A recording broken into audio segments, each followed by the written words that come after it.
हम स्टार्ट कर रहे हैं, आपका बैकअप है।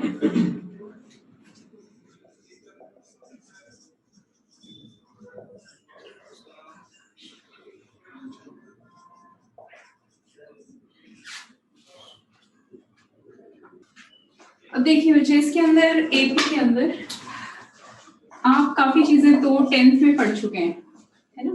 लेकिन for sake of completion of the topic एक बार फिर से हम उन पॉइंट्स को देखेंगे, लेकिन उन पॉइंट्स में हम थोड़ा सा एडवांस चलते जाएंगे आगे। तो सबसे पहले आपको ये चीज पता है, ये आपने वर्ड पढ़ा है सीक्वेंस, ठीक है। तो AP arithmetic progression is also one type of sequence, लेकिन ये सीक्वेंस अरिथमेटिक सीक्वेंस को अरिथमेटिक प्रोग्रेशन हम तब कहते हैं जब आपके पास क्या होता है कि पिछली वाली टर्म में आगे एक कांस्टेंट नंबर ऐड होता जाता है और नेक्स्ट टर्म्स बनती जाती हैं।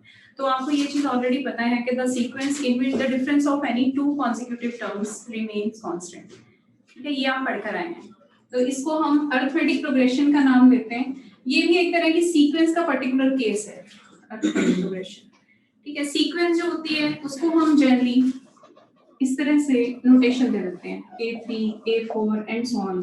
लेकिन इसके लिए कोई पर्टिकुलर पैटर्न होना जरूरी नहीं है। जैसे कि एपी में मैंने आपको बता दिया कि हम एक कांस्टेंट नंबर को ऐड करते चले जाते हैं, और जब आप ऐड करते हैं तो you will get a progression actually, ठीक है। अब उसके बाद आपके पास सीक्वेंस के जो नंबर हैं उसके अंदर अगर हम साइन डाल दें तो ये सीरीज बन जाता है, ये सीरीज बन जाता है। तो एपी जो है that is a particular case of this sequence, ठीक है। और जब आपने प्लस करना है तो वो सम बन जाता है। तो बहुत सारी चीजें आप एपी के बारे में ऑलरेडी पढ़ के आए हैं, तो एक बार फिर से हम ये देखते हैं कि एपी होती क्या है। तो मैंने आपको कहा कि दो कॉन्सेक्यूटिव टर्म्स के बीच का जो डिफरेंस है वो कांस्टेंट रहता है, तो वो आपके पास एपी हो गया, है ना। तो अब हम एपी को लिखेंगे तो ए,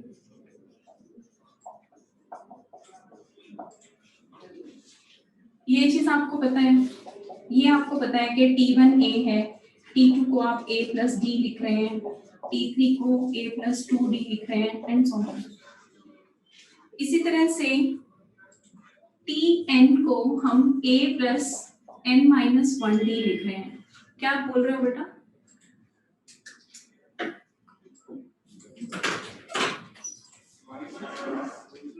रिकॉर्डेड लेक्चर ये सुन तो रहे हो, अभी इसको सुनो ना।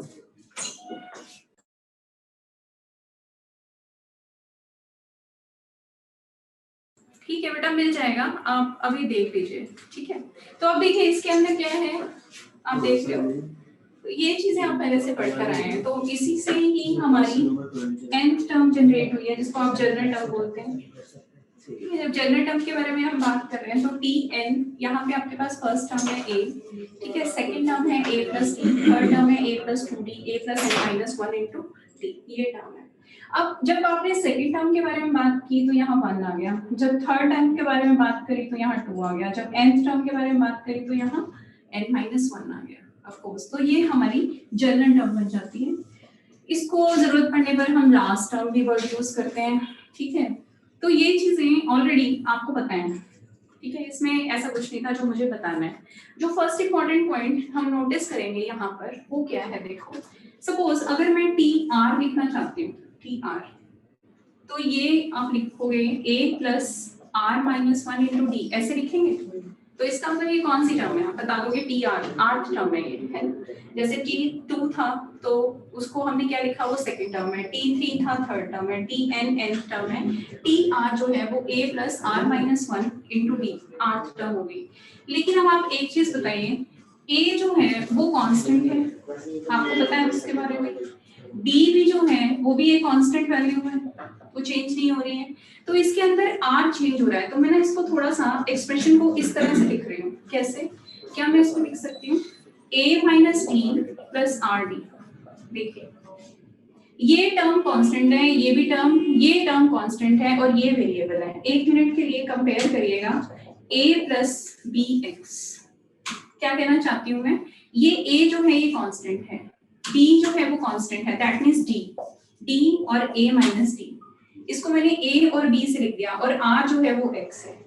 अपनी तरफ से आपको एक्सप्लेन करने के लिए, क्या चीज एक्सप्लेन करने के लिए कि ये एक तरह से लीनियर एक्सप्रेशन है, इट्स अ लीनियर एक्सप्रेशन। तो मेन चीज क्या है इसमें, इंपॉर्टेंट पॉइंट नोट करने वाला, कि अगर किसी भी सीरीज की nth टर्म जो होती है वो लीनियर होती है तो वो एपी होगी। अगर क्वाड्रेटिक वो देता है और कहता है कि क्या ये एपी है, जैसे सपोज कोई एक्सप्रेशन ऐसा बन जाता, अभी हम आएंगे उस पर भी, bx प्लस सी ऐसा एक्सप्रेशन बन जाता, तो फिर मुझे इसके अंदर क्या है, ये जो आपका tn टर्म है उसके अंदर क्वाड्रेटिक एक्सप्रेशन आ गया x में, वेरिएबल में।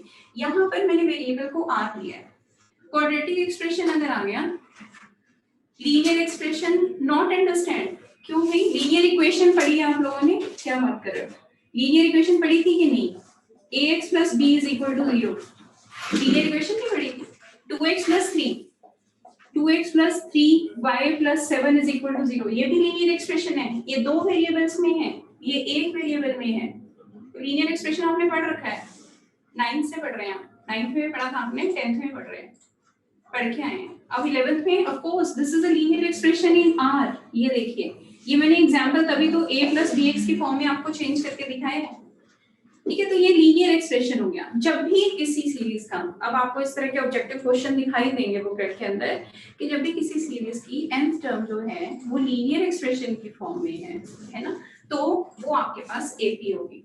बताइए, पहला पॉइंट यहाँ पर क्लियर हो गया। तो ये आपके पास हो गया कि अच्छा, कुछ और ऑब्जर्व करना चाहते हैं हम यहीं से। अब देखिए, ये क्वाड्रेटिक के बारे में अभी बात करेंगे। क्वाड्रेटिक एक्सप्रेशन अगर आता है, आर में क्वाड्रेटिक आता है, तो फिर आपके पास क्या है, ठीक है, अगर क्वाड्रेटिक एक्सप्रेशन आ रहा है तो वो एपी नहीं हो सकती।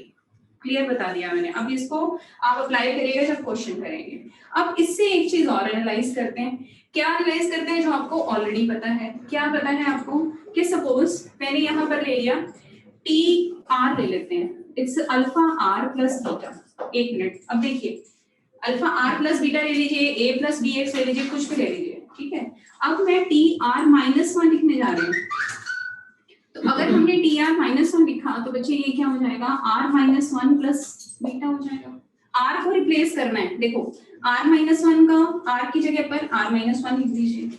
दोनों को जरा सब्ट्रैक्ट करके देखते हैं, देखिए सब्ट्रैक्शन से what you will get, r minus one, ठीक है, ये आपका माइनस कैंसिल हो गया और यहाँ पर आ गया अल्फा, और ये भी माइनस, ये भी माइनस, तो यहाँ पर आपके पास कांस्टेंट टर्म आ गई अल्फा।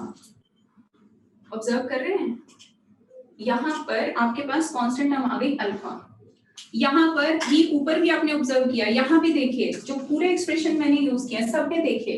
तो हम क्या चीज यहाँ से एनालाइज करते हैं, ये इंपॉर्टेंट बात एक और आपको बता देती हूँ, क्या कि जो लीनियर एक्सप्रेशन बनेगा उसके अंदर जो वेरिएबल का कोएफिशिएंट होगा, समझ रहे हैं, इसमें वेरिएबल का कोएफिशिएंट होगा, तो क्या कहना चाहती हूँ मैं, क्या होगा वो, that will be common difference. आपको ये बार बार सॉल्व करके देखना नहीं पड़ेगा, यहीं पर मैंने आपको जनरलाइज करा दिया रिजल्ट को। क्या चीज रिजल्ट को जनरलाइज कराई है कि कॉमन डिफरेंस जो है वो आपका क्या हो जाएगा, जो x का कोएफिशिएंट है, जो वेरिएबल का कोएफिशिएंट है वो कॉमन डिफरेंस हो जाएगा। बताइए, बात समझ आती है। अगर कहीं पर जनरल टर्म आपकी लीनियर फॉर्म में है तो x का जो कोएफिशिएंट होगा ना बच्चे, वो आपका क्या होगा, कॉमन डिफरेंस होगा। तो पहला पॉइंट मैं फिर से एक बार रिपीट करती हूँ रब करने से पहले। पहला पॉइंट जो मैंने आपको बताया दैट इज व्हाट, के जनरल टर्म जो है वो tn होगी। सेकेंड पॉइंट जो मैंने आपको बताया इसके अंदर वो क्या था, कि जब भी आपकी जनरल टर्म हम निकालेंगे वो लीनियर होगी और वेरिएबल की फॉर्म में लीनियर होगी। अब वेरिएबल आप इंटरप्रेट कर सकते हैं कैसे, क्योंकि a भी कांस्टेंट है, t भी कांस्टेंट है। चलिए, अब ये tr है, तो मैंने आपको ये बताया कि जनरल फॉर्म जो होती है ap की लीनियर एक्सप्रेशंस होती है, क्वाड्रेटिक नहीं होता। अगर क्वाड्रेटिक एक्सप्रेशन देता है वो आपको 3-4 ऑप्शन देता है और उसमें क्वाड्रेटिक है, क्यूबिक है, लीनियर है, तो जो लीनियर वाला एक्सप्रेशन है वो आपके पास जो है जनरल टर्म है। उसके बाद नेक्स्ट पॉइंट जो आता है वो ये आता है कि जो लीनियर एक्सप्रेशन होता है उसमें जो वेरिएबल का कोएफिशिएंट होगा that will be the common difference. तो ये 3 पॉइंट जो है ये आप नोटिस किएगा इसके अंदर। चलिए, अब एक क्वेश्चन लिखते हैं, लिखिए, और इसका आंसर आप लोग एक बार निकाल के दिखाइए, तो 2 मिनट में दे रही हूँ। उसके बाद फिर हम आगे इसी से रिलेटेड 1-2 क्वेश्चंस डिस्कस करेंगे। तो देखिए क्या है इसमें, 4 AP, ये आपके पास AP है 29, 27 एंड सो ऑन 25, ठीक है। Question is find the first negative term of this. First negative term बताइए क्या होगी?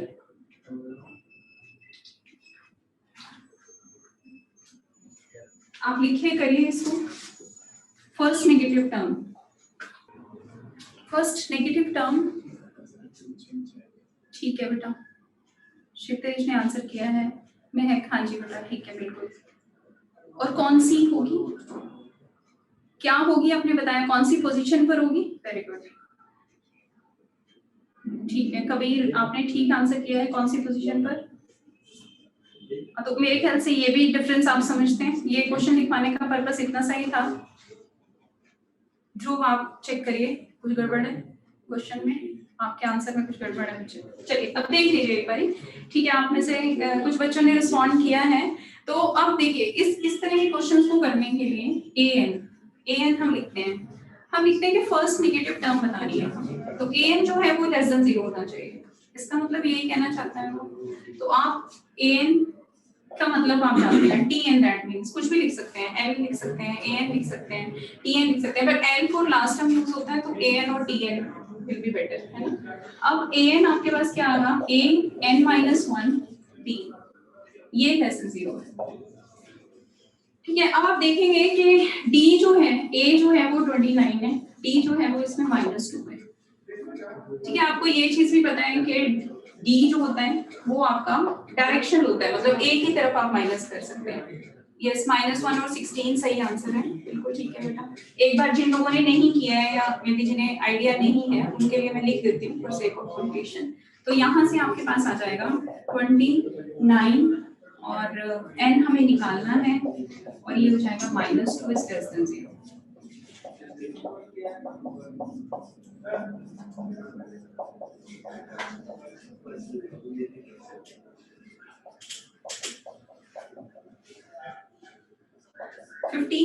n should be greater than 15.5, ठीक है। तो इसका मतलब ग्रेटर देन 15.5। अब ये भी आप समझते हैं इस चीज को कि हम सीरीज के बारे में बात कर रहे हैं और उसकी पोजीशंस के बारे में बात कर रहे हैं, एपी के बारे में बात कर रहे हैं, तो हमारी जो टर्म्स होती है वो कोई होल नंबर होगी, नेचुरल नंबर होगी, ना तो वो नेगेटिव हो सकती है ना फ्रैक्शन में हो सकती है। तो n जो है 15.5 से बड़े वाला आपका n जो है वो क्या आ रहा है, दैट इज 16। तो n आपके पास क्या आ गया, 16। अब ये कौन सी टर्म है वो ये कहते हैं। फिर टर्म क्या है, कौन सी टर्म है, that means is talking about position, कि कौन से पोजीशन पर है वो, तो 16th टर्म है। अब 16 वो टर्म क्या है, तो t 16 जब आपने निकाला तो वो आ गया आपके पास a plus n minus 1 into D, D हमारा क्या था, -2। तो ये देखिए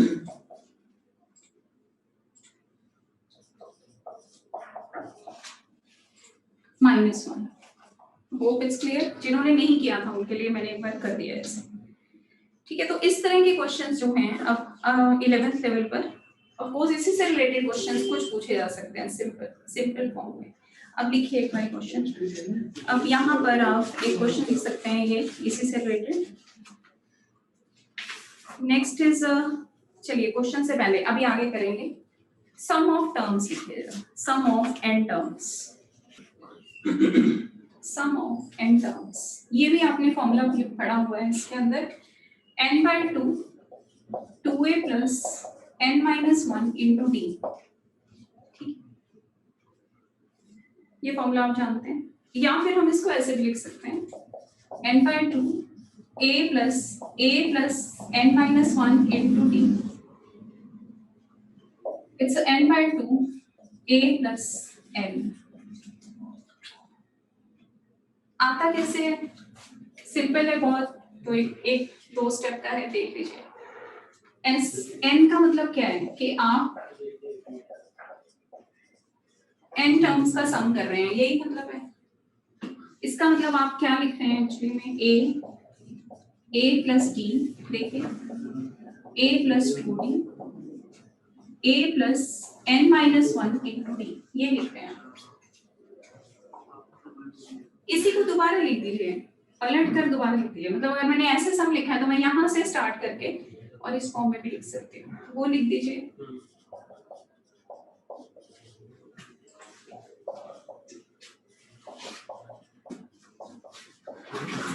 देखिए ये लास्ट टर्म है, ये सेकंड लास्ट टर्म है, एंड सो ऑन, और लास्ट में यहाँ पर लास्ट अब क्या देख रहे हैं, दोनों को जब हम ऐड करते हैं, एडिशन जब हम दोनों का करेंगे, तो देखिए यहाँ क्या हो रहा है, एक डी बढ़ता जा रहा है और यहाँ क्या हो रहा है, एक डी माइनस होता जा रहा है, एक डी इंक्रीज हो रहा है, यहाँ पर एक डी डिक्रीज हो रहा है। तो जब आप इसको ऐड करेंगे, देखिए यहाँ पे क्या आएगा, 2a plus n minus 1 into D, first दोनों को ऐड करेंगे।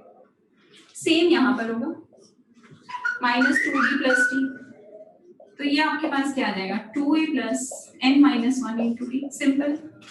यहाँ पर देखिए ये क्या है, 2a plus n minus 1 into D, तो कितने टाइम्स हो गया, ये n टाइम्स हो गया, n टाइम्स आपने ऐड किया। यहाँ से देखिए ये फर्स्ट टर्म थी, फर्स्ट टर्म में ये वाली टर्म ऐड हुई, ये सेकंड टर्म थी, ठीक है। तो अब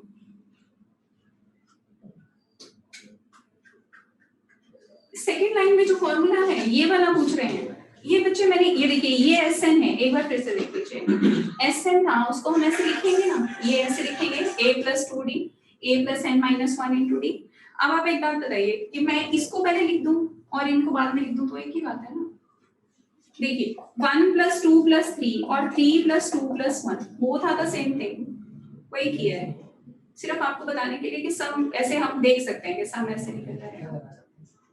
तो देखिए इसमें क्या है आपके पास, ये ऐड किया आपने, यहाँ पर भी ऐड किया, ये भी ऐड किया है ना, n टाइम्स सेम टर्म आ रही है।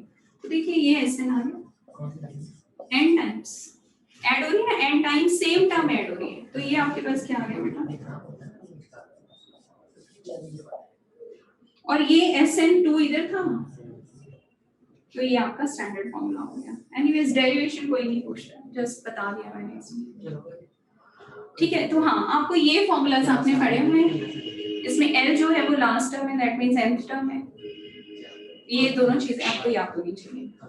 अच्छा, अब उसके बाद एक छोटा सा क्वेश्चन और लिख लीजिए, find the maximum possible sum, लिख लीजिए आप, स्टेटमेंट में लिख लीजिए, फाइंड द मैक्सिमम पॉसिबल सम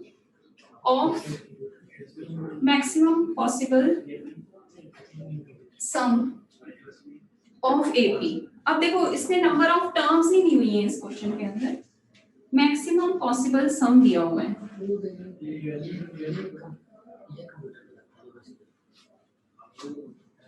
देखिए मैक्सिमम पॉसिबल सम के अंदर क्या है आपके पास, स्टेटमेंट है आपकी 40, 37, 34 एंड सो ऑन, बस इतना दे दिया उसने कहा कि मैक्सिमम पॉसिबल सम निकालना है आपको, इसका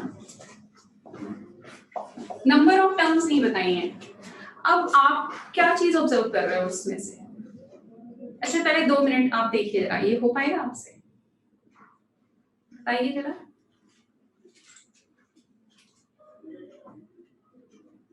करिए फिर फटाफट से एक बार आंसर करिए मुझे, मैक्सिमम पॉसिबल सम, यस लक्ष्य you are right, it's 287।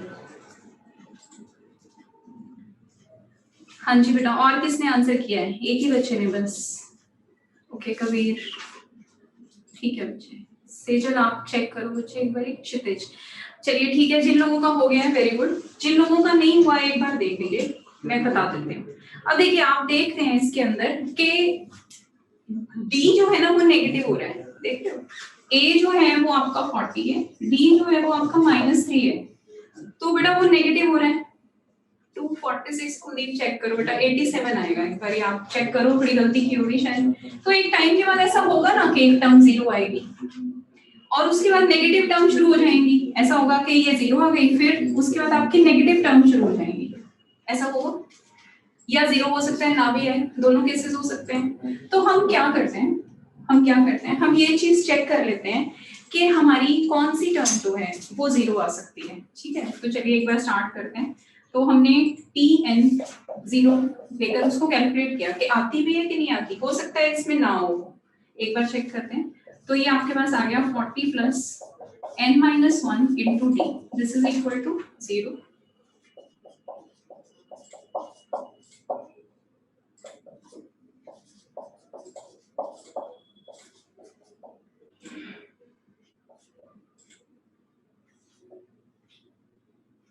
$14 point something आ रहा है, देखिए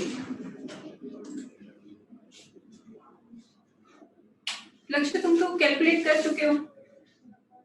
हाँ ठीक है, मैं अभी बताऊंगी पॉइंट, दोबारा से बताऊंगी बेटा। अभी आप एक बार ही पहले मेरी बात यहीं पर सुन लीजिए, आगे एक दो बार रिपीट हो जाएगा। मैंने क्या बताया, आपके पास a जो है वो 40 है, b जो है वो -3 है। आप देख रहे हो कि इसमें एक टर्म ऐसी जरूर होगी जो नेगेटिव आएगी, जीरो आ सकती है, मतलब उसके बाद नेगेटिव शुरू हो जाएंगे। एक टाइम एक लिमिट तक ही पॉजिटिव आ रही है, ठीक है। लास्ट टर्म, हाँ वो एक अलग चीज है। देखो बात हमें सम निकालना है, पहले हमें नंबर ऑफ टर्म्स निकालनी है। अगर नेगेटिव टर्म्स आ गई तो नेगेटिव टर्म अगर आपने ऐड करना शुरू कर दिया तो मैक्सिमम पॉसिबल सम ही ना आएगा, सम जो है वो कम होना शुरू हो जाएगा नेगेटिव टर्म्स आने के बाद। इसी वजह से हमें क्या देखना पड़ेगा कि जितनी पॉजिटिव टर्म्स हैं उनका सम हम ले लेते हैं, वो पॉजिटिव आ जाएगा तो रिजल्ट आ जाएगा। अब यहाँ पर n देखो क्या आ रहा है, 14 आ रहा है, 14 पॉइंट समथिंग आ रहा है। इसका मतलब जीरो तो है नहीं, इसका क्या मतलब है, सीधी सी बात, जीरो नहीं है। अगर जीरो होल नंबर हो जाता है, यहाँ पर होल नंबर सपोज 14 आ जाता तो आप मानते हैं कि इसमें जीरो है, ठीक है। अभी वो भी केस एक बार डिस्कस करते हैं। पेपर में अगर सिंपल क्वेश्चन आता है तो वो ये पॉइंट आपसे पूछते हैं, ये पॉइंट यहाँ पर आपको ध्यान रखना होता है। अब 14 है, 14 पॉइंट समथिंग है, इसका मतलब जीरो वाली टर्म है नहीं, और पहली 14 टर्म्स जो हैं, इसका मतलब पहली जो 14 टर्म्स है वो सारी की सारी कैसी हैं, पॉजिटिव है। तो आप n को ले लो 14, फाइन, n को हम 14 ले लेंगे और आप S14 निकाल दो। S14 आपने निकाल दिया,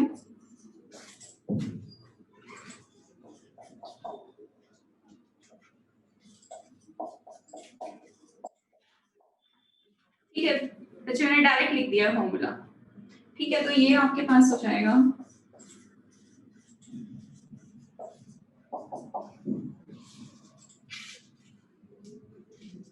मैंने कुछ गलत लिख दिया, हाँ n/2, सॉरी इट्स 14/2।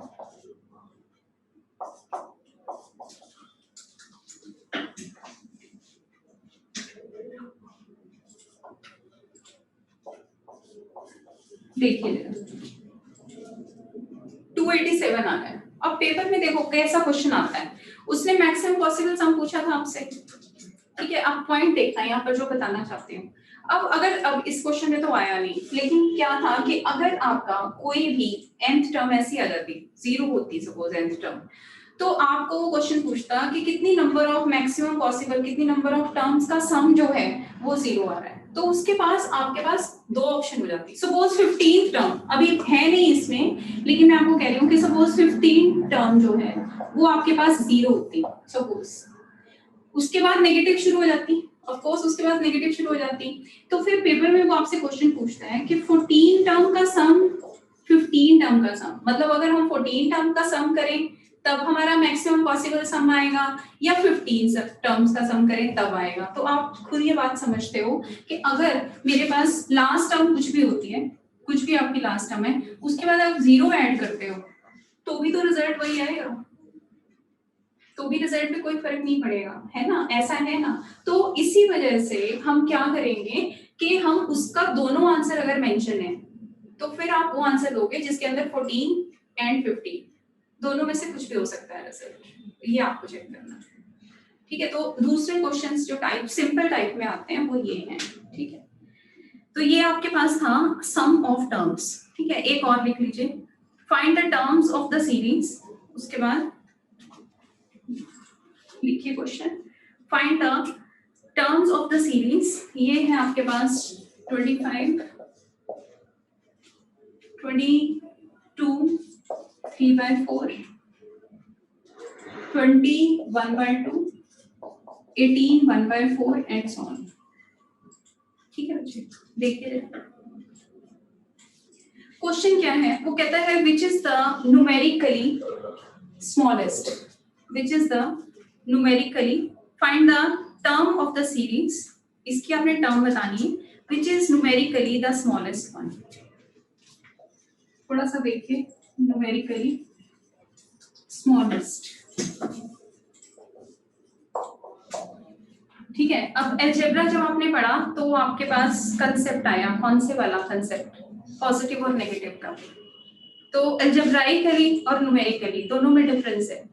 अब न्यूमेरिकली स्मॉलेस्ट का मतलब ये है कि जब आप नंबर सिस्टम पढ़ते आ रहे हैं शुरू से, तो आपको नेगेटिव नंबर के बारे में नहीं पता था तब, ठीक है, जैसे कि इसका रिजल्ट पे हम पहुंचेंगे तो -2 और 1/4 आएगा, है ना। तो अब इसमें ये दोनों में से अगर हम कंपेयर कर रहे हैं तो कौन से वाला नेगेटिव होगा, छोटा होगा, स्मॉलर होगा। तो आपको पता है नेगेटिव नंबर स्मॉलर होगा, आपको ये चीज पता है कि -2 इज लेस देन 1/4। लेकिन उसने क्या बोला, न्यूमेरिकली स्मॉलेस्ट। न्यूमेरिकली स्मॉलेस्ट से उसने कहा कि साइन को बॉदर नहीं करना है आपने, मतलब साइन आपके लिए मैटर नहीं करता। हमें नहीं पता माइनस क्या है, -2 का क्या मतलब है, एक मिनट के लिए ये सोच लीजिए। ठीक है, तो आंसर में क्या आएगा, 1/4। ठीक है, मेरे ख्याल से आप एक बार बताइए जरा, ए और डी करिए जरा कैलकुलेट, देखिए मेरा आंसर क्या 1/4 आता है और कौन सा टर्म है। मेरा क्वेश्चन है टर्म कौन सा है, आंसर का आइडिया तो मैंने आपको दे दिया। आप मुझे बताइए कौन सा टर्म आ रहा है जो कि इस चीज को जस्टिफाई कर रहा है। से चल मेरे पास तो बेटा ये आंसर थोड़ा आसपास हो, आप थोड़ा दोबारा से चेक करो, कुछ गड़बड़ है। ठीक है कबीर, आप ठीक हो। ठीक है, तो आपने ए देखा इसमें 25 है, डी जो है वो आपका आ जाएगा -9/4। ठीक है, ये चीज आपके पास आ गई। टीएन आपने निकाला,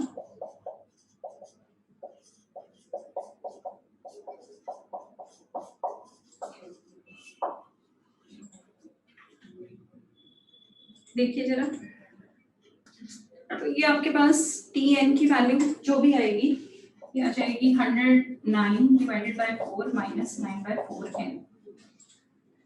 ठीक है, तो अब आपको ये चीज पता है कि इसके अंदर भी क्या हो रहा है, आप देख रहे हो डिक्रीज कर रहे हैं। न्यूमेरिकली स्मॉलेस्ट का मतलब क्या है कि आप इसके अंदर देख लो कि कौन सी टर्म जो है वहां से नेगेटिव शुरू हो जाता है, कौन सी टर्म से नेगेटिव शुरू हो जाता है। और हमें ये भी समझ आ रहा है कि जब नेगेटिव शुरू होगा तो ये नेगेटिव में भी तो उस तरफ बढ़ता चला जाएगा फिर। ठीक है, तो अब इसलिए हम क्या देखेंगे कि कौन सी टर्म आपकी लेस देन 0 है। जब नेगेटिव शुरू हो जाएंगे, 0 के बाद नेगेटिव शुरू हो जाएंगे तो नेगेटिव जैसे -2 -4 उधर उस तरफ बढ़ता चला जाएगा। तो आपको क्या बताना है, आपको तो न्यूमेरिकली स्मॉलेस्ट बताना है। इसका मतलब जब आप इससे डिक्रीज करते हुए जा रहे हो तो जीरो के आसपास कोई नंबर आएगा, ठीक है, जो कि यहाँ तो इस तरफ होगा या उस तरफ होगा 0 के, वो आपको चेक करना है। ठीक है, तो अब आपने इसको कैलकुलेट किया तो आपके पास, इसको आप देख लीजिएगा कैलकुलेट करके, तो n की वैल्यू जो है n इज ग्रेटर देन 12 1/9 ऐसे आएगा। ठीक है, कर लीजिए, यहां से बन जाएगा ये n इज ग्रेटर देन 12 1/9। तो इसका मतलब आपके पास जब आपने ये कहा कि ये टर्म लेस देन 0 है, तो इसका मतलब आपका n जो है वो आपके पास कैसा है, n जो है वो ग्रेटर देन 12 है। दैट मींस T13 आप कैलकुलेट करोगे और T12 भी चेक करोगे। T13 आपने कैलकुलेट किया होगा, T13 आपके पास -2 आया और T12 जो है वो 1/4 आया। तो क्वेश्चन में क्या था कि न्यूमेरिकली स्मॉलेस्ट वन पूछा था उसने। न्यूमेरिकली अब मैंने आपको बता दिया कि हम क्या चीज ऑब्जर्व करेंगे, हम निगलेक्ट कर देंगे, साइन को कंसिडर नहीं करेंगे, या आप ये कह सकते हैं आप मॉड ले लेंगे उन नंबर्स का, जो छोटा नंबर है वही न्यूमेरिकल स्मॉलेस्ट होगा। तो 1/4 जो है वो आंसर होगा। बताइए बच्चे, क्लियर है? डाउट है तो पूछ लीजिए चैट बॉक्स में डालकर, अगर कोई इसमें कोई चीज का डाउट आ रहा है कि ये पॉइंट क्लियर नहीं है तो पूछिए। चलिए फिर आगे चलते हैं, क्लियर है क्या बेटा? डी की वैल्यू निकाल लो। हाँ देखो 0 आएगा तो वो एक अलग बात है ना, 0 नहीं, अगर इक्वल टू 0 करके करोगे तब भी ये आंसर आएगा। अगर आप इक्वल टू 0 करके करोगे, ठीक है बेटा, मैं एक बार दोबारा से बता देती हूँ। देखिए आप में से कुछ लोग कह रहे हैं कि टीएन को 0 ले लो, बच्चे टीएन 0 नहीं आएगा ना, टीएन जो है वो आपका 0 नहीं बनेगा इसमें। तो हमें देखो ये चीज दिख रही है, या तो 0 आ जाएगा तो 0 वैल्यूज हमें दिख जाती, क्योंकि हमें क्या करना है, हमें इसमें सम तो देना नहीं है, हमें तो ये चीज देखनी है कि कहाँ तक आपकी वैल्यू पॉजिटिव जा रही है। फिर उसके बाद एक नेगेटिव नंबर से शुरू हो जाएगी, 0 ही आ जाए बेशक, लास्ट टर्म पॉजिटिव के बाद 0 आ जाए, फिर नेगेटिव शुरू हो जाए। लेकिन अगर 0 आता रिजल्ट के अंदर, अगर आप इज इक्वल टू 0, अभी यहाँ पर जिसको कंफ्यूजन है वो इक्वल टू 0 लिख ले बेशक, तो जब आप इक्वल टू 0 लेंगे तो अगर वो इक्वल टू 0 में फ्रैक्शन आ गया, इक्वल टू 0 के अंदर आपके पास क्या आ गया, फ्रैक्शन आ गया, इसका मतलब वो टर्म जो है, जो आपकी इक्वल टू 0 वाली टर्म है, वो तो है नहीं इसमें, इससे पीछे की सारी टर्म कैसी है, पॉजिटिव। इसका मतलब तब भी आप यही सोचेंगे कि T13 क्या है, वो नेगेटिव होने वाली है। तो दोनों केसेस में दोनों तरह से सोच सकते हैं आप। नेगेटिव में बस और आसान हो जाता है पॉइंट, ठीक है, बताइए क्लियर हुआ ये पॉइंट। और डी तो भाई कॉमन डिफरेंस है, निकाल कर देख लीजिए, कम आउट टू बी -9/4। तो क्वेश्चन आपके हाथ में है, आप चाहे इससे करिए, आप चाहे इक्वल टू करके करिए, ठीक है बच्चे, क्लियर हो गया। चलिए आगे चलें, ठीक है। तो ये आपके पास जो आपने अभी तक पढ़ा था, आप 10th में जो पढ़ के आए थे उसका पोर्शन था जो आपको पता होना चाहिए। चलिए आगे शुरू करते हैं। अब उसके बाद क्या है, कुछ प्रॉपर्टीज हैं एपी की, हम वो स्टार्ट करते हैं अभी, और उससे रिलेटेड साथ साथ क्वेश्चंस करेंगे। देखिए क्या है इसमें।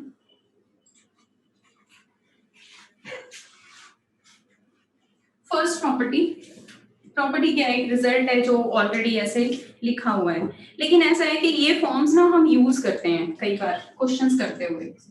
अब 3 नंबर है आपके पास, ए बी सी, प्रॉपर्टीज लिख लीजिए इसको, या फिर नोट्स लिख लीजिए, जो व्हाटएवर यू लाइक।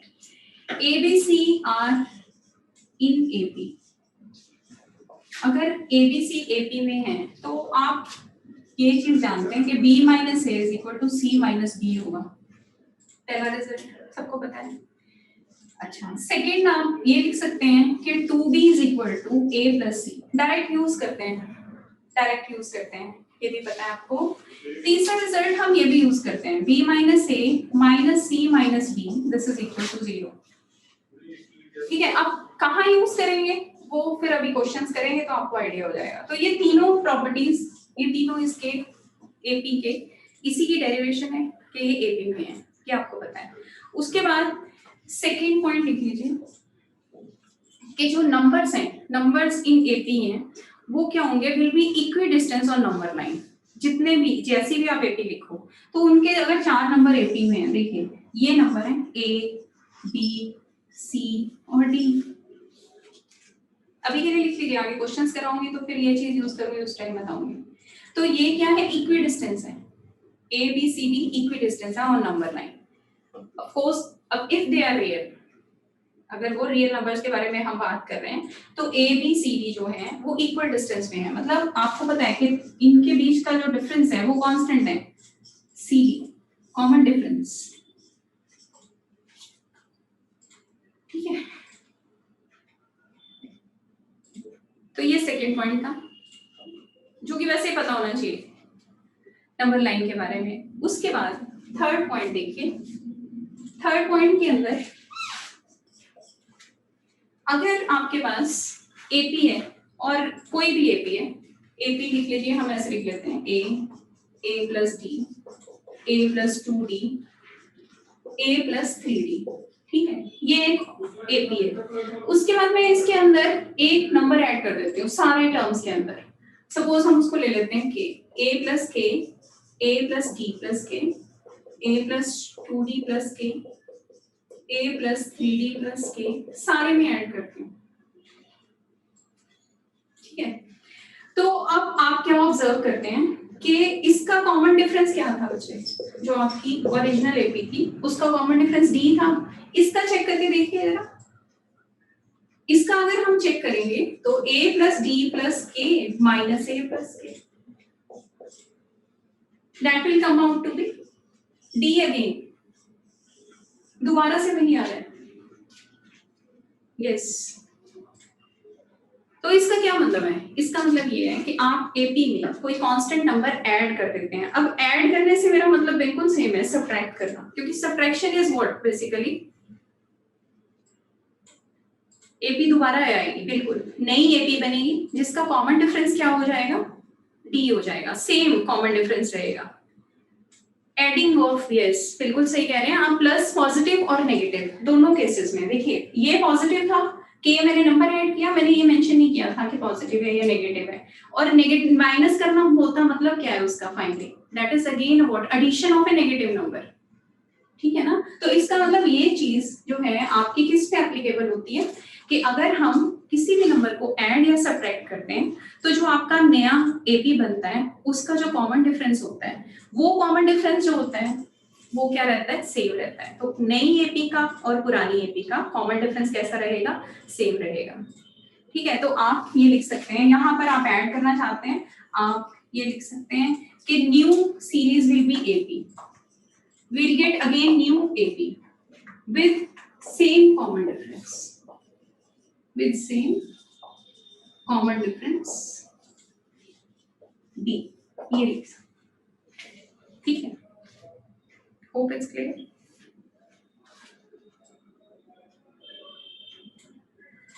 चलिए आगे चलते हैं। नेक्स्ट 4th पॉइंट है मल्टीप्लाई बाय। अगर हम मल्टीप्लाई करते हैं, फर्स्ट टर्म चेंज होगी, ऑफ कोर्स होगी बेटा, आप देख सकते हो फर्स्ट टर्म चेंज होगी, पर जनरली जो क्वेश्चंस आते हैं वो फर्स्ट टर्म पर आप बना सकते हो हमेशा इस चीज को ना। ऑफ कोर्स उसमें क्या हो रहा है, फर्स्ट टर्म में क्या चेंज हो रहा है, वो नंबर ही तो ऐड हो रहा है, जो आपने नंबर ऐड किया सारे में वही नंबर ऐड हो गया। ठीक है, तो जनरली जो क्वेश्चन पूछा जाता है उसमें कॉमन डिफरेंस का आपको ध्यान रखना होता है, वही चीज हम यूज करते हैं, इसलिए मैं यही चीज मेंशन कर रही हूँ। ठीक है, अब देखिए नेक्स्ट लिख लीजिए क्या कि अगर हम मल्टीप्लाई करते हैं, अगर हम किसी नंबर से मल्टीप्लाई करते हैं, मल्टीप्लाई बाय के, ठीक है, अगर आप के से मल्टीप्लाई करते हैं, तो अगर आप के से मल्टीप्लाई करेंगे, यही वाली एपी में लेकर चल रहे हैं, इसको के से मल्टीप्लाई कर दीजिए,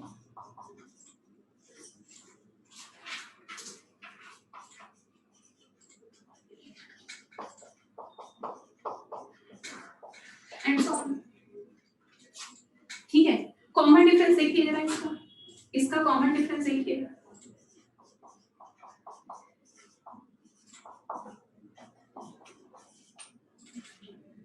again you are getting AP मिल रही है आपको, मल्टीप्लाई करने से भी एक एपी तो मिल रही है ना, देखते हैं ना, ए के प्लस के डी, ए के प्लस 2 के डी, मल्टीप्लाई करने से भी आपके पास एक एपी आ रही है जिसका फर्स्ट टर्म ही चेंज हो गया और इस बार कॉमन डिफरेंस भी चेंज हो गया।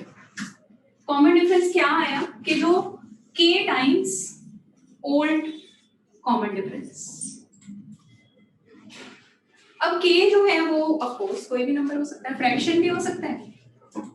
ठीक है, मैंने रिस्ट्रिक्शन, इसका मतलब अगर हम एपी को किसी नंबर से मल्टीप्लाई करते हैं या किसी नंबर से डिवाइड करते हैं, दोनों ही केसेस में we will get this result.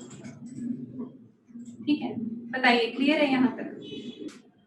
चलिए एक क्वेश्चन लिखते हैं इसी से रिलेटेड, एक क्वेश्चन लिखिए, यहाँ तक क्लियर हो गया है तो एक क्वेश्चन लिखिए आगे। नेक्स्ट देखिए क्वेश्चन है, if b plus c minus a upon a, c plus a minus b upon b, और साइकिल देखिए चल रही है, तो इसका मतलब नेक्स्ट क्या आने वाला है, a plus b minus c upon c। अपने आप पता चल जाएगा आपको धीरे धीरे टर्म्स। वो ये कहता है कि ये एपी में है,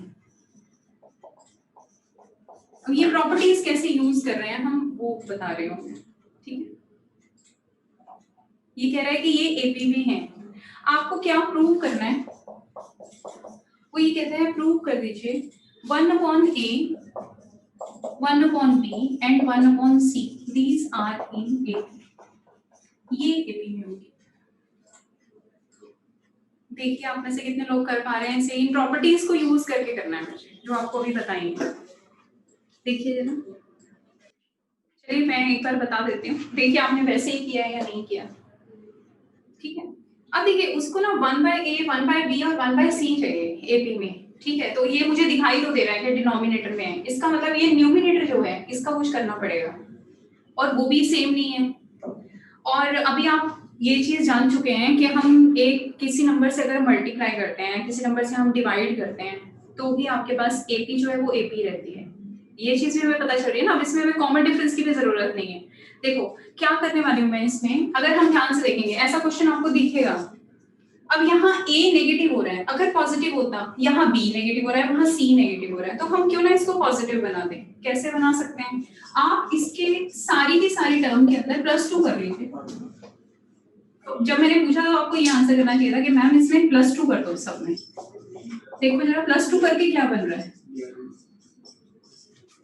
देखो अगर ये टर्म एपी में है, कांस्टेंट मैंने ऐड कर दिया, जो प्रॉपर्टी मैंने आपको अभी बताई है वो मैंने यहाँ पर लगा दी कि ये आपके पास दिस और आल्सो इन एपी,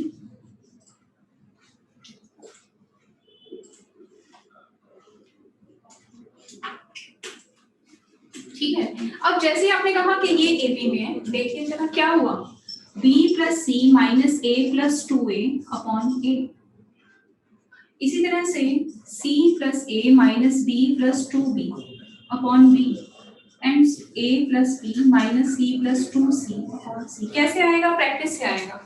आप क्वेश्चंस करेंगे आपको पता चलना शुरू हो जाएगा धीरे धीरे कि हाँ हम इसमें क्या कर सकते हैं।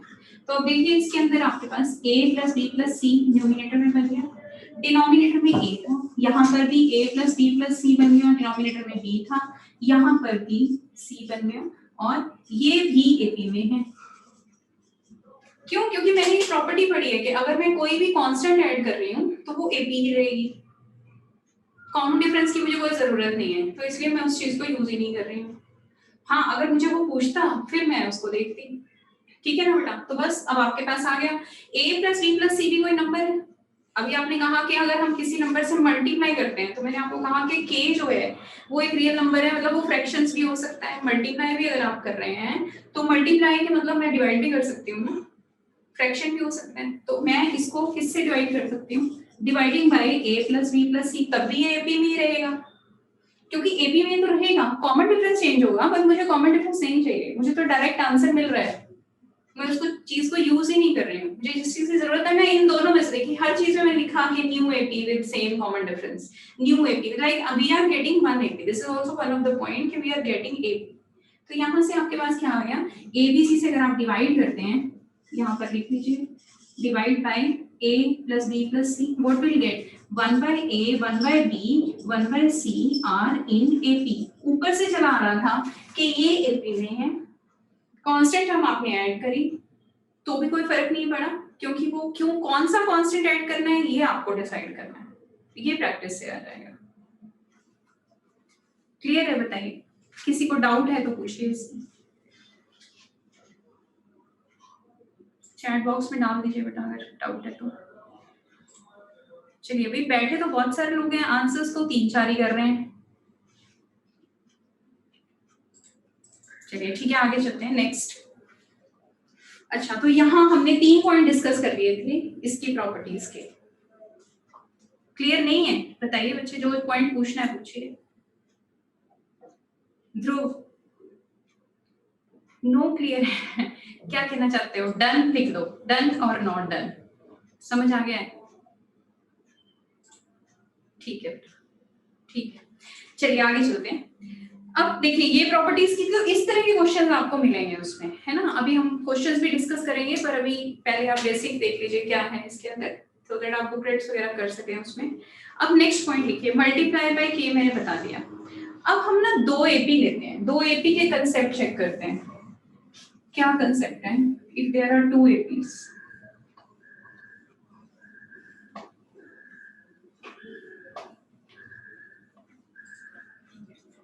नेक्स्ट पॉइंट डाल दीजिए। थर्ड लिया था हमने, फोर्थ भी ले लिया है, फिफ्थ ले लिया, फिफ्थ ले लीजिए। अब देखिए फिफ्थ पॉइंट के अंदर हम क्या ले रहे हैं, 2 AP ले रहे हैं। एक हमने AP ली a plus d, a plus 2d। Next हमने AP ली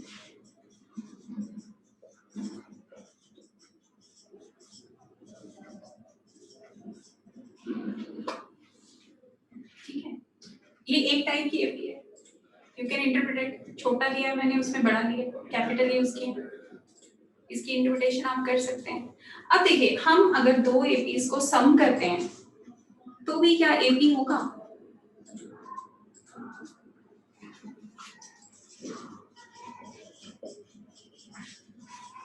दो APs को सम कर लीजिए, अगर हम सम करते हैं तो ये आपके पास हो जाएगा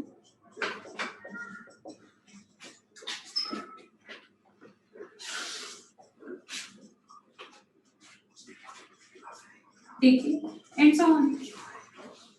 तो आपके पास यूर अगेन गेटिंग AP जिसका फर्स्ट टर्म चेंज हो गया, a प्लस ए ही रहा। कॉमन डिफरेंस जो है वो आपका चेंज हो गया। क्या कॉमन डिफरेंस आया जो नई एपी बनी, उसका कॉमन डिफरेंस, दोनों के कॉमन डिफरेंस को ऐड कर दीजिए। बताइए क्लियर है यहाँ? तो ये भी यस डी प्लस डी, ये आपको याद होना चाहिए। ये आप बार बार करके नहीं देखेंगे, मैंने तो करके दिखा दिया आपको एक बार, लेकिन आप बार बार करके नहीं देखेंगे। आपको बस ये याद होना चाहिए कि भाई जो नई टर्म आएगी, जो नई एपी आएगी, उसका जो फर्स्ट टर्म होगा वो ए प्लस ए होगा, और उसका जो कॉमन डिफरेंस होगा वो डी प्लस डी होगा। ठीक है, तो अगेन अच्छा अब एक बात बताइए, प्लस डी है, डी पॉजिटिव हो या नेगेटिव हो कोई फर्क पड़ता है?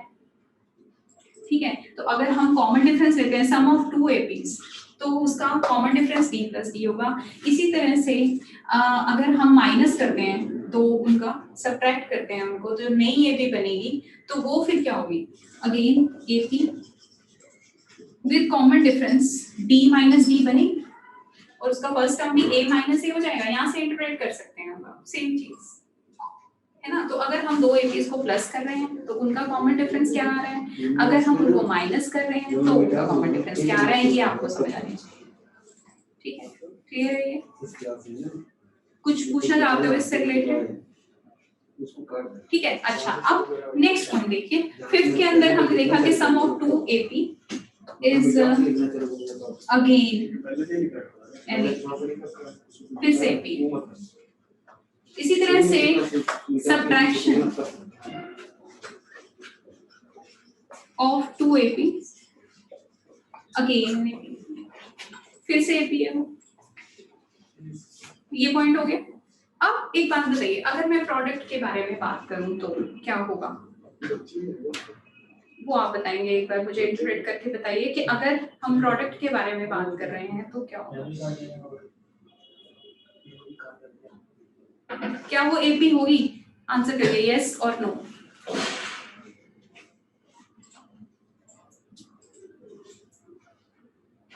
आप में से कुछ लोग यस कह रहे हैं, क्षितिज और कबीर, ध्रुव नो कह रहे हैं। कैलकुलेट करके देख लो आप। अब मैंने आपको ट्रिक बता दिया था, क्या बताया था बच्चे, आप देखो इसके अंदर मैंने कहा कि वो एपी होगी, तो सबसे सिंपल एग्जांपल तो है क्या कि आप इनकी nth टर्म को मल्टीप्लाई कर लो। एक n टर्म आपके पास होगी a प्लस एन डी, पहले वाली एपी की, है ना, और सेकेंड वाली एपी की आपके पास होगी a प्लस, ये मैंने गलत लिख दिया एन डी, चलिए n माइनस वन लिखकर फिर से करते हैं। I want to tell you will get quadratic in n actually, और मैंने क्या बताया था कि जिसकी nth टर्म क्वाड्रेटिक हो वो एपी नहीं हो सकता। आप ये सीधा सा आंसर कर सकते हैं। क्या बोला मैंने, अगर आपके पास nth टर्म पहले वाली एपी की क्या है, देखो a plus n minus one into d है, ठीक है, दूसरे वाली एपी की nth टर्म क्या है, a प्लस एन, तो वही रहने वाला है कि नहीं, n को भी कैपिटल कर दोगे, नहीं n तो भी रहेगा ना, नंबर ऑफ टर्म्स तो बेटा उतनी ही है। तो अगर हम इसकी nth टर्म और इसकी nth टर्म को मल्टीप्लाई कर देंगे तो व्हाट विल गेट, बेसिकली आपके पास n में क्या आ जाएगा, क्वाड्रेटिक आ जाएगा। ये देखिए क्वाड्रेटिक हो जाएगा a plus n minus one into d, ये क्वाड्रेटिक आ गया a में, और जैसे ही n में क्वाड्रेटिक आ गया आपके पास, क्योंकि a और d तो कांस्टेंट है, वेरिएबल n है, n में क्वाड्रेटिक आते ही आपने क्या कह दिया कि एपी नहीं हो सकती। बताइए ये बात समझ आती है? क्लियर? ठीक है, तो ये पॉइंट्स थे एपी के, कुछ और भी हैं, अभी धीरे धीरे डिस्कस करेंगे। अगला पॉइंट इसके अगला लिखिए, ये आपके पास हो गया क्वेश्चन नंबर पॉइंट नंबर 5 हो गया, है ना। चलिए क्वेश्चन अभी और रुकते हैं, एक दो कंसेप्ट और बता दूं ताकि आप क्वेश्चंस ट्राई कर सको। तो ये 5th पॉइंट के बाद 6th लिखिए। 6th, हालांकि ऐसे क्वेश्चन भी आपने उसमें किए होंगे 10th क्लास में, लेकिन वो पॉइंट भी लिख लीजिए क्या, कि अगर आपको ऑड नंबर ऑफ टर्म्स लेनी है, लिखिए odd number of terms in AP, जैसे मैं कहती हूँ 3 टर्म्स इन एपी, क्वेश्चन आता है कि sum of 3 terms in AP is this, product of first and third term, इस तरह के क्वेश्चंस आते हैं। तो हम कैसे क्वेश्चंस में अज्यूम करते हैं, इफ ऐसे लिख लीजिए, if odd number of terms are to be taken, 6 point था शायद, if odd number of terms are to be taken in AP, ठीक है, then take it symmetrically. Symmetrically से मेरा क्या मतलब है वो देख लीजिए, क्या मतलब है। ये आपके पास हो गया a माइनस डी ए और a plus D, odd number of terms, 3 terms, जैसे 3 टर्म्स मैंने लेनी है तो वो ये होगी। अब ऑड है तो 5 के बारे में बात कर रहे हो, अगर क्वेश्चन 5 नंबर ऑफ टर्म से आता है तो क्या होगा बच्चे, इसके अंदर कॉमन डिफरेंस भी आप देख पा रहे हैं, इसका कॉमन डिफरेंस क्या है, ठीक है डी है, हाँ डी है बिल्कुल इसका कॉमन डिफरेंस। तो अब अगली 5 टर्म्स अगर मुझे लिखनी हो, सिमेट्रिकली हम बात कर रहे हैं, तो वो हमारे पास क्या हो जाएंगी, a माइनस टू डी, ये तो रहने दो तीनों, ये तीनों आएंगी ही आएंगी, हाँ बिल्कुल ठीक है बच्चे, ये a minus D, a plus D और a प्लस टू डी।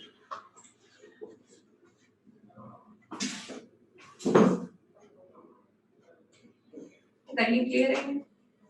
अब इसी तरह से अगर हमें इवन नंबर ऑफ, अब देखो ऐसा नहीं है कि हमेशा इसी से ही क्वेश्चंस होंगे, लेकिन इसमें क्या रहता है, अगर आप 3 टर्म्स एबी में लेते हैं और क्वेश्चन आता है sum of these 3 terms is suppose 47, तो सम करने से ना सिंपली ये होता है कि a की वैल्यू देखो सीधी निकल जाएगी, समझ रहे हो बात को, 48 लिख लीजिए। तो अगर आप इनको सम करोगे, सम ऑफ टर्म्स करोगे, सम ऑफ 3 टर्म्स करोगे, तो d से d कैंसिल हो जाएगा और आपका क्वेश्चन आसान हो जाएगा।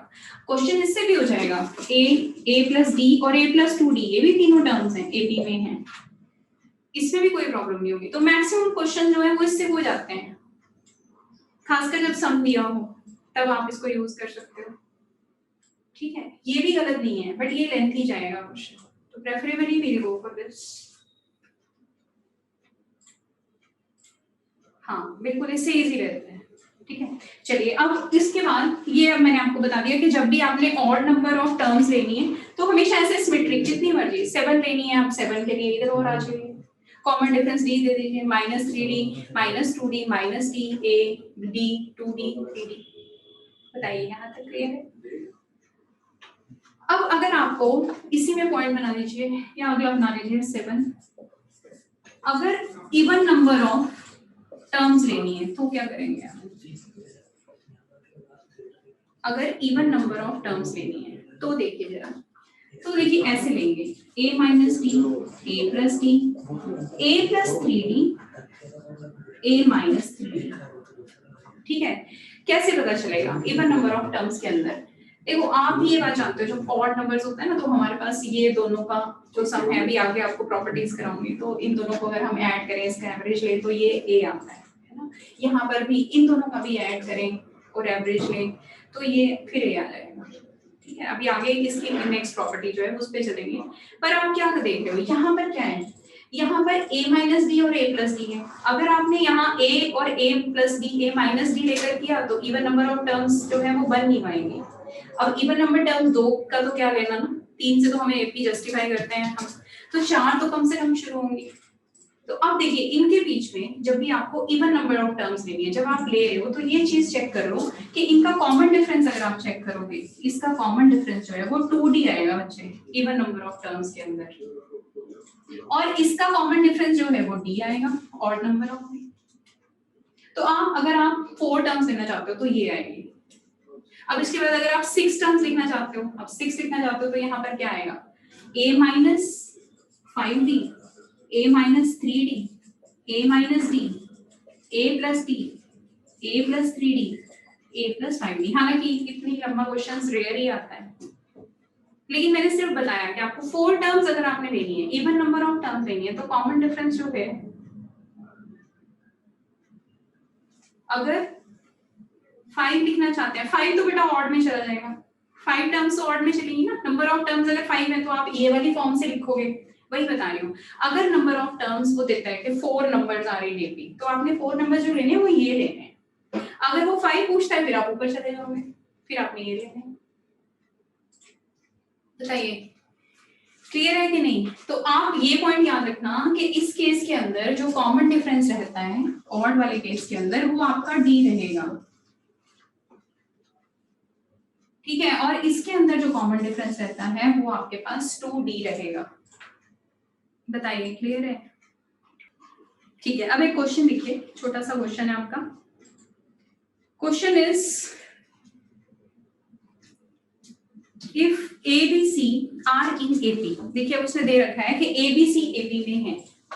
अब यही क्वेश्चंस के ऊपर, इसी टाइप के ऊपर, ये लास्ट क्वेश्चन है, इसके बाद नेक्स्ट लेक्चर में मिलते हैं, फिर कल एपी ही कंटिन्यू करेंगे। तो अगर आपको कोई डाउट है तो मुझे बता दीजिए, अभी मैं रिपीट कर दूंगी उस पॉइंट को, नहीं तो फिर ये क्वेश्चन लिख लीजिए आप, आपके लिए है ए बी सी आर इन ए, ये करके आना है आपको। चलिए, ये चैप्टर थोड़ा सा बड़ा है, क्वाड्रेटिक इससे छोटा है, तो आप लोगों के एपी के ज्यादा थे बच्चे, तो इसलिए पहले एपी वाला जो है वो फिनिश करेंगे, जल्दी कर देंगे,